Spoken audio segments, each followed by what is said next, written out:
ಸ್ನೇಹಿತರೆ, ಇನ್ ಮುಂದೆ ನಿಮ್ಮ ಸಮಸ್ಯೆಗಳನ್ನ ಹೊತ್ತುಕೊಂಡು ಬೆಂಗಳೂರಿನ ವಿಧಾನಸೌಧಕ್ಕೂ ಅಥವಾ ಜಿಲ್ಲಾ ಕಚೇರಿಗಳಿಗೂ ಅಲಿಯುವ ಅಗತ್ಯ ಇಲ್ಲ. ಯಾಕಂದ್ರೆ ನಿಮ್ಮ ಕಷ್ಟಗಳನ್ನ ಕೇಳಲು ಸ್ವತಃ ಸರ್ಕಾರವೇ ನಿಮ್ಮ ಮನೆಯ ಬಾಗಿಲಿಗೆ ಬರ್ತಾ ಇದೆ. ಹೌದು, ಮುಖ್ಯಮಂತ್ರಿ ಡಿ ಕೆ ಶಿವಕುಮಾರ್ ನೇತೃತ್ವದ ಸರ್ಕಾರ ಈಗ ಪ್ರಜಾ ಸೇವೆ ಅನ್ನುವ ಒಂದು ವಿನೂತನ ಇಲಾಖೆಯನ್ನ ಆರಂಭ ಮಾಡಿದೆ. ಏನಿದು ಪ್ರಜಾ ಸೇವೆ? ಸಚಿವರು ನಿಮ್ಮೂರಿಗೆ ಯಾವಾಗ ಬರ್ತಾರೆ, ಇದರ ಲಾಭಗಳು ಏನು, ಕಂಪ್ಲೀಟ್ ಮಾಹಿತಿ ಈ ವಿಡಿಯೋದಲ್ಲಿದೆ. ಕೊನೆವರೆಗೂ ನೋಡಿ, ಸ್ಕಿಪ್ ಮಾಡದೆ.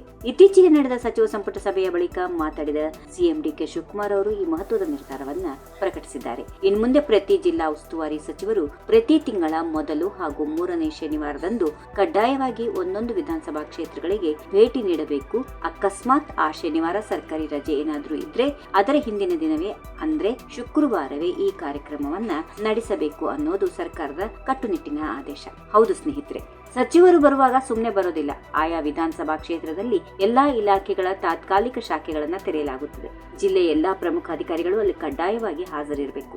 ನಿಮ್ಮ ಭಾಗದಲ್ಲಿ ಈ ಸಭೆ ನಡೆಯುವ ಬಗ್ಗೆ ಸಾರ್ವಜನಿಕರಿಗೆ ಮುಂಚಿತವಾಗಿ ಮಾಹಿತಿ ನೀಡಲಾಗುತ್ತದೆ. ಜನಸಾಮಾನ್ಯರ ಕಷ್ಟಗಳಿಗೆ ಅಲ್ಲೇ ಪರಿಹಾರ ಸಿಗಬೇಕು. ಸರ್ಕಾರವೇ ಜನರ ಮನೆ ಬಾಗಿಲಿಗೆ ಹೋಗಬೇಕು ಅನ್ನೋದು ಇದರ ಅಸಲಿ ಉದ್ದೇಶ.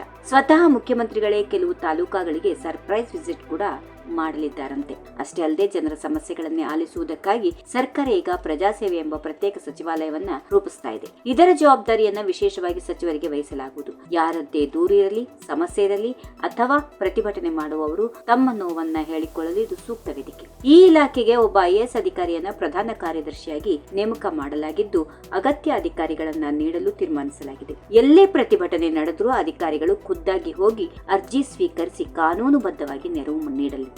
ಒಟ್ಟಿನಲ್ಲಿ ಜನಸಾಮಾನ್ಯರ ಕಚೇರಿ ಅಲಿಯುವ ಕಷ್ಟಕ್ಕೆ ಬ್ರೇಕ್ ಹಾಕಲು ಸರ್ಕಾರ ಈ ಬಿಗ್ ಪ್ಲಾನ್ ಮಾಡಿದೆ. ಸರ್ಕಾರದ ಈ ಹೊಸ ಪ್ರಜಾಸೇವೆ ಅಭಿಯಾನದ ಬಗ್ಗೆ ನಿಮ್ಮ ಅಭಿಪ್ರಾಯ ಏನು? ಕಾಮೆಂಟ್ ಮಾಡಿ ತಿಳಿಸಿ.